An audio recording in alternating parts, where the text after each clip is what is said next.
আসসালামু আলাইকুম, আশা করি তোমরা ভালো আছো। আজকে আমি সেট ও ফাংশন থেকে সপ্তম পর্বটি আলোচনা করব। ঠিক আছে, চলো শুরু করি। এক নম্বরে কি বলা হয়েছে?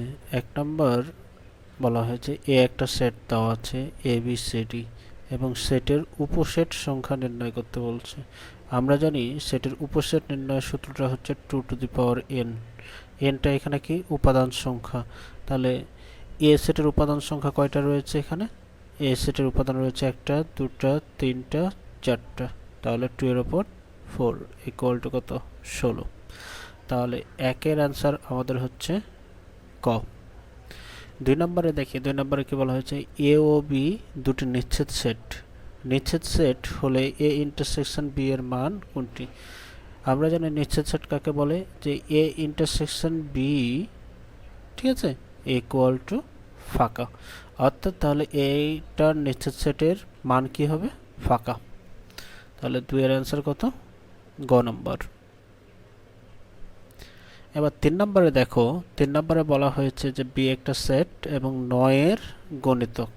9 এর গণিতক হলে বি সেটের উপাদান সংখ্যা কত? বি সেটের উপাদান সংখ্যা কত? 9 এর গণিতক কি সীমিত না অসংখ্য? 9 এর গণিতক অসংখ্য না?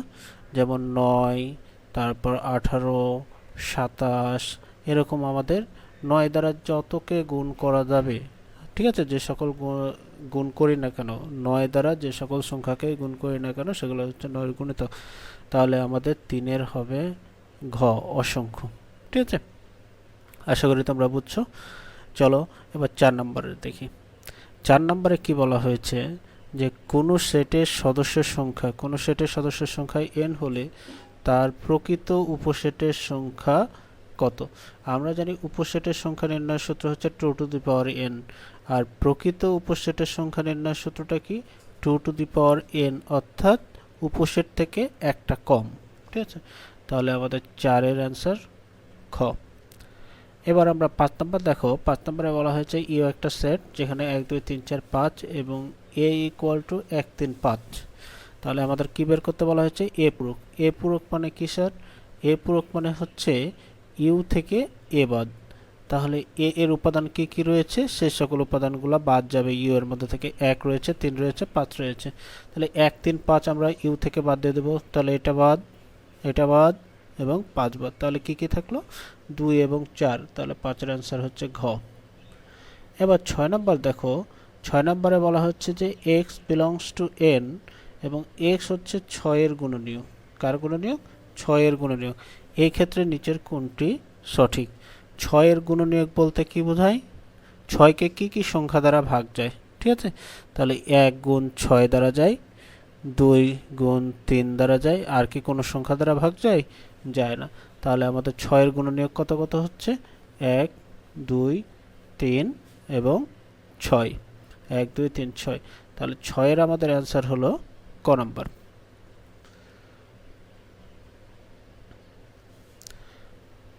তারপরে আমরা 7 নম্বর দেখি। 7 নম্বরে বলা হয়েছে যে এ একটা সেট, ঠিক আছে, যেখানে 6 7 8 9 10 11 12 13, সেটাকে কি বলছে? গঠন পদ্ধতিতে প্রকাশ করো। ঠিক আছে, তাহলে আমরা অপশনের দিকে তাকাই। অপশনের দিকে তাকালে আমরা কোনটা পাওয়া যায়? দেখো তো, প্রত্যেকটার সাথে 6 এবং 13 আছে শেষে। সামনে কি আছে সেটা দেখার দরকার নাই আমাদের, কেননা সবগুলোতেই এন আছে এবং এগুলা হচ্ছে এ সেটের যে সকল উপাদান রয়েছে সেগুলো সবগুলাই হচ্ছে স্বাভাবিক সংখ্যা। ঠিক আছে, স্বাভাবিক সংখ্যা আমাদের কোথা থেকে শুরু হয়? 1 থেকে শুরু হয়। তাহলে দেখো, এখানে 6 থেকে শুরু এবং 13তে যে শেষ। তাহলে এটা দ্বারা কি বোঝাচ্ছে? ক নাম্বার দ্বারা বোঝাচ্ছে যে 6ও হবে না 13 হবে না, 6 এবং 13-র মাঝামাঝি। খ নাম্বারে কি বোঝায়? খ নাম্বারে বোঝাচ্ছে 6 সহ এবং 13-র পূর্ববর্তী সংখ্যা পর্যন্ত। ঠিক আছে, তারপর গ নাম্বারে দেখো তো। গ নাম্বারে দেখো, এখানে দেওয়া আছে যে 6 less than or equal x less than or equal 13। এই যে ইকুয়াল চিহ্নটা রয়েছে, তাই 13 সহ হবে এবং 6 সহ হবে। অর্থাৎ এটা দ্বারা কি বোঝাচ্ছে? এক্সটা আমার কোথায় আছে? মাঝখানে। তাহলে 6-এর থেকে বড় 6 7 8 9 10 11 12 এবং 13। ঠিক আছে। এবং 6 এবং 13 কেন হলো স্যার? এই যে স্যার ইকুয়াল চিহ্ন আছে। কি চিহ্ন আছে? ইকুয়াল চিহ্ন আছে, তাই 6 এবং 13। তাহলে আমাদের এটার অ্যান্সার কত? 7 গ। ঠিক আছে, 7 গ। আশা করি বুঝেছো। চলো পরবর্তী আরও কিছু এমসিকিউগুলো প্র্যাকটিস করি। এবং এমসিকিউ তখনই তুমি প্র্যাকটিস করে ভালো করবে যদি তুমি এগুলা প্র্যাকটিস করতে থাকো, এবং তোমার অবশ্যই ক্যালকুলেশনে ভালো হতে হবে। ক্যালকুলেশনে কীরকম ভালো হতে হবে? যোগ, বিয়োগ, গুণ, ভাগ এগুলো সম্পর্কে ভালো আইডিয়া থাকা লাগবে। স্বাভাবিক সংখ্যা, পূর্ণ সংখ্যা সম্পর্কে তোমার আইডিয়া থাকা লাগবে। ঠিক আছে, এগুলো যদি না জানো তাহলে তুমি কিন্তু এমসিকিউ তাড়াতাড়ি করতে পারবে না। তাহলে দেখি 8 নম্বরে কি বলা হয়েছে। 8 নম্বরে বলা হয়েছে একটা ক্রোমোজোমের মধ্যে কি রয়েছে? এ অংশটুকু আর এ অংশটুকু, এদের মাঝে কি রয়েছে? কমা রয়েছে। এটার একটা অংশ দিয়ে কমা, এই পুরোটা হচ্ছে একটা অংশ। ঠিক আছে, তাহলে আমরা জানি যে ক্রোমোজোমের নিয়ম অনুযায়ী, যেরকম মনে করো যদি এ কমা বি লিখি ইকুয়াল টু 1,2 লিখি, তাহলে এই ক্রোমোজোমের নিয়ম অনুযায়ী জানি যে প্রথমটার জন্য প্রথম উপাদান। ঠিক আছে, এবার দ্বিতীয়টার জন্য দ্বিতীয় উপাদান, তাই না? তাহলে এখান থেকে আমরা লিখতে পারি যে A equal to 1, B equal to 2। ঠিক আছে, তাহলে 8 নাম্বার অনুযায়ী আমরা কি লিখতে পারি? 2x plus Y equal to 6। ঠিক আছে, আর একটা কি লিখতে পারি? x minus Y equal to 3।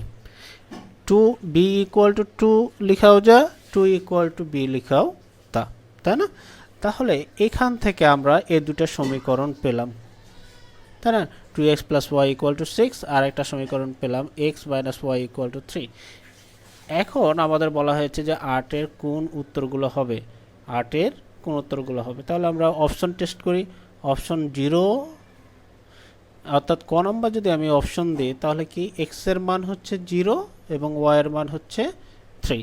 অর্থাৎ প্রথমে যে মানটা থাকে সেটা হচ্ছে x এর মান, পরেরটা হচ্ছে y এর মান। তাহলে এইখানে যদি আমি 2 ইন্টু 0 প্লাস 3 দিই তাহলে কি আমি 6 পাবো এই সমীকরণটাতে? এটা আমার প্রমাণ করতে হবে এটা। তাহলে 0 এর সাথে কোনো কিছু গুণ থাকলে 0 প্লাস 3 ইকুয়াল টু কত পাই? 3 পাই। তাহলে তো এটা আমাদের হচ্ছে না, তাই না? এটা আমাদের হচ্ছে না। তাহলে আমাদের কোনটা হবে? এবার খ নাম্বারটা অপশানটা টেস্ট করি। খ নাম্বারে আমাদের কি বলা হয়েছে? খ নাম্বারে অপশানে দেওয়া আছে 30। তাহলে দেখো x এর মান হচ্ছে 3, y এর মান হচ্ছে 0। তাহলে 2 ইন্টু 3 প্লাস 0, তাহলে 2 ইন্টু 3 মানে কত? 6 প্লাস 0 ইকুয়াল টু হচ্ছে 6। তাহলে এইটা হচ্ছে আমাদের, অর্থাৎ x এর মান 3 এবং y এর মান 0 এর জন্য 1 নম্বর সমীকরণটা মিলল। এবার 2 নম্বর সমীকরণটা মিলাই তো। x এর মান কত? 3, y মাইনাস আছে, মাইনাস দাও, y এর মান কত? 0। তাহলে 3 থেকে যদি 0 বাদ দাও তাহলে 3। ঠিক আছে, তাহলে আমাদের অ্যান্সার কিন্তু এইটা, অর্থাৎ 3,0। এবং অনেক সময় দেখা যায় যে প্রথম অপশানটা মিলে কিন্তু দ্বিতীয় অপশান দ্বারা প্রথম সমীকরণটা মিলে কিন্তু দ্বিতীয় সমীকরণটা মিলে না। এই কারণে একটা সমীকরণ যদি মিলে তাহলে অপর আরেকটি সমীকরণকেও আমরা সিদ্ধ করে দেখব। ঠিক আছে, যদি মিলে যায় দুইটাই তাহলে হবে ওই অপশনটাই হবে আমাদের উত্তর। তাহলে 8 খ। এবার দেখো 9 নম্বরে কি বলা হয়েছে? 8 গুণনীয়কের সেট কোনটি? তাহলে 8 গুণনীয়ক যদি বের করতে বলে তাহলে কি করতে হবে? তাহলে 8কে কি সংখ্যা দ্বারা ভাগ যায়? যেমন 8 একে 8, তারপর 4 দুগুণে 8, আর কি অন্য কোনো সংখ্যা দ্বারা ভাগ যায়? যায় না। তার মানে 8কে আমার কি সংখ্যা দ্বারা ভাগ যায়? 1 যায়, 2 যায়, 4 যায় এবং 8 যায়। তাহলে 1, 2, 4, 8 এটাই হচ্ছে আমাদের 8 গুণনীয়কের সেট। তাহলে কোনটি আছে বলো তো? 9 নম্বরে গ নম্বরে রয়েছে। ঠিক আছে, গুণনীয়ক এবং গুণিতক। গুণনীয়ক সবসময় হচ্ছে নির্দিষ্ট সংখ্যা, আর গুণিতক হচ্ছে অসীম সংখ্যা। গুণিতক কোথায় যে শেষ হবে এটা কিন্তু আমাদের জানা নাই, কিন্তু গুণনীয়ক একটা নির্দিষ্ট বা সসীম সংখ্যা, মনে থাকে জানো। ঠিক আছে, এবার 10 নম্বরে দেখো। 10 নম্বরে আমাদের কি বলা হচ্ছে? 10-এ বলা হচ্ছে মৌলিক সংখ্যা সেটের ক্ষুদ্রতম সদস্য কোনটি? মৌলিক সংখ্যা সেটের ক্ষুদ্রতম সদস্য কোনটি? তাহলে আমাদের মৌলিক সংখ্যা কত থেকে শুরু হয় বলো তো? 2, 3, 5 7, ঠিক আছে, এরকম চলতে থাকবে। তাহলে আমাদের সর্বনিম্ন মৌলিক সংখ্যাটা কোনটা? 2, ঠিক আছে। তাহলে আমাদের 10-এর অ্যান্সার কত হলো? খ নাম্বার। বুঝা গেছে? এবার আমরা 11 নাম্বার দেখব, ঠিক আছে। 11 নম্বরে কি বলা হয়েছে দেখো তো। 11 নম্বরে বলা হয়েছে যে x belongs to Z, x belongs to Z, তার মানে এক্স এর মানগুলো হবে পূর্ণ সংখ্যা, ঠিক আছে। পূর্ণ সংখ্যা এখন কোনগুলা? পূর্ণ সংখ্যা হচ্ছে শূন্য সহ ধনাত্মক এবং ঋণাত্মক সংখ্যা, ঠিক আছে। শূন্য সহ ধনাত্মক এবং ঋণাত্মক সংখ্যা, যেটা কোনো কোনো অঞ্চলে পূর্ণ বলতে গোটা বোঝায়, কোনো কোনো অঞ্চলে আস্ত বোঝায়, ঠিক আছে। তো অতএব যেটা বোঝাবে সেটা তোমরা বুঝে নাও। তাহলে এখান থেকে আমরা অপশন দেখে উত্তর করব। দেখো তো খ নাম্বার অ্যান্সারটাই দেখো। খ নাম্বারে কি বলা হচ্ছে? -3-এর উপর যদি আমি স্কোয়ার করি তাহলে কি সেটা 13 থেকে ছোট নয়? -3-এর উপর স্কোয়ার করলে কত পাই? 9 পাই। 9 তো 13 থেকে ছোট, ঠিক আছে। তাহলে -3 যদি মিলে তাহলে -2ও হবে, -1 হবে, 0ও হবে, 1 হবে, 2 হবে, 3 হবে, ঠিক আছে। তাহলে আমাদের 11-র খ নাম্বার অ্যান্সার হবে। কিন্তু দেখো গ নাম্বার অর্থাৎ ঘ নাম্বারটা কেন নয় স্যার? ঘ নাম্বারটা এখানে 3 রয়েছে, 2 রয়েছে, 0 রয়েছে, 1 রয়েছে এবং 3 রয়েছে। এগুলো কিন্তু সবগুলো আমাদের অঋণাত্মক সংখ্যা হয়ে গেছে। কিন্তু আমাদের বলেছে কি পূর্ণ সংখ্যাও যাচাই করো। যেহেতু এখানে পূর্ণ সংখ্যা অর্থাৎ ঋণাত্মক সংখ্যা নেয়নি, এই কারণে ঘ নাম্বারটা হবে না। আর 11 নম্বর কেন হবে না স্যার? এই যে এখানে 4, -4-এর যদি আমি বর্গ করি তাহলে কত হয়? 16 হয়। 16 তো আমার 13 থেকে বড়, তাই না? তাহলে আমাদের ক হবে না, ঠিক আছে। আর গ নাম্বার কেন হবে না? গ নাম্বারে দেখো এখানে -1 নাই, তাই এইটাও হবে না। তাহলে আমাদের অ্যান্সার কত? 11-র খ। এবার 12 নম্বর দেখি। 12 নম্বরে কি বলা হয়েছে? A set equal to 1 2 3, A set equal to 1 2 3 এবং বি সেট ইকুয়াল টু 3 4। তাহলে কি নির্ণয় করতে বলেছে? এ বাদ বি, তার মানে বি কে বাদ দিয়ে দাও, এর মধ্যে থেকে বি কে বাদ দিয়ে দাও। তাহলে বি এর উপাদান কি কি রয়েছে? 3 রয়েছে আর 4 রয়েছে। তাহলে এর মধ্যে যদি এ দুইটা উপাদান থাকে তাহলে সেগুলাও বাদ, যেমন 3 রয়েছে, 3 বাদ। তাহলে আমাদের কি কি থাকবে? এ বাদ বি সমান কি কি থাকলো উপাদানগুলো? 1 এবং 2, 1 এবং 2। তাহলে এটাই হবে আমাদের অ্যান্সার 12-র ক। 13 নম্বরে দেখো, 13 নম্বরে কি বলা হয়েছে? 13 নম্বরে বলা হয়েছে যে B equal to set of 2 3, অর্থাৎ বি সেটের উপাদান হচ্ছে 2 আর 3 এবং সি সেটের উপাদান হচ্ছে 3 এবং 4, ঠিক আছে। তাহলে 1 নম্বরে বলা হয়েছে যে বি ইন্টারসেকশন সি, অর্থাৎ ইন্টারসেকশন এই চিহ্ন থাকলে হচ্ছে মিল উপাদানগুলো একটা করে। তাহলে দেখো তো বি এবং সি এর মাঝে মিল কে রয়েছে? 3 রয়েছে, তাই না? তাহলে তো 1 নম্বর ঠিক আছে। 2 নম্বরে দেখি তো বলা হয়েছে যে B intersection C equal to ফাঁকা। তাহলে কি ফাঁকা আছে? না, ফাঁকা তো হয়নি, কেননা 3 মিল আছে। তাহলে এটা আমাদের 2 নম্বরটা হবে না। 3 নম্বর কি হবে? এটাও হবে না। 3 নম্বরটা কেন হবে না স্যার? কারণ হচ্ছে যে এখানে 2 3 4 চলে আসছে, অর্থাৎ এটা যদি আমাদের ইউনিয়ন থাকতো তাহলে সেক্ষেত্রে হতো যে তাহলে 3 নম্বরে হবে না। আমাদের অ্যান্সার কত হবে? 1 নম্বর, 13-র ক। বোঝা গেছে? এবার আমরা 14 নম্বরটায় দেখি। 14 নম্বরে কি বলা হয়েছে? 14 নম্বরে বলা হয়েছে যে পি একটা সেট 2 3 5 6, 2 3 5 6। তাহলে 1 নম্বরে কি আছে? 1 নম্বরে বলা হয়েছে যে 6 হচ্ছে বি এর উপাদান, 6 হচ্ছে বি এর উপাদান। তাহলে তো 6 তো আছে বি সেটের মধ্যে, তাহলে ঠিক আছে, ঠিক আছে, 1 নম্বরটা ঠিক আছে। এবার বলা হচ্ছে 2 নম্বরে বি এর সাথে বি এর কার্তেশীয় গুণজ এবং পি অফ বি এর উপাদান সংখ্যা একই। দেখি, আমরা জানি যে অর্থাৎ কোনো সেটের শক্তি সেটের উপাদান বের করার জন্যে ওই সেটের অর্থাৎ 2 এর উপর ওই সেটের উপাদান সংখ্যা হবে। তাহলে 2 হচ্ছে সূত্র, আর উপাদান সংখ্যা কয়টা আছে? 4টা, তার মানে কত হলো? 16, ঠিক আছে।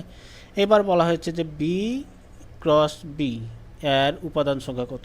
তার মানে বি সেটের উপাদান দেওয়া আছে 4টা এবং সি এই বি সেটেরও উপাদান হবে 4টা। তাহলে 4-এর সাথে 4 যদি আমি করি তাহলে কত পাই? 16 পাই। 4-এর সাথে 4 গুণ করলে 16। তার মানে এটার উপাদান সংখ্যা হচ্ছে 16, এটার উপাদান সংখ্যা 16, তার মানে তো একই কথা দাঁড়ালো না, একই কথাই তো দাঁড়ালো। তাহলে আমাদের 2 নাম্বার ঠিক। এবার আমরা দেখব 3 নাম্বারটা ঠিক আছে কিনা। 3 নম্বরে কি বলা হয়েছে, B union B. B union B বলতে কি বোঝাবে?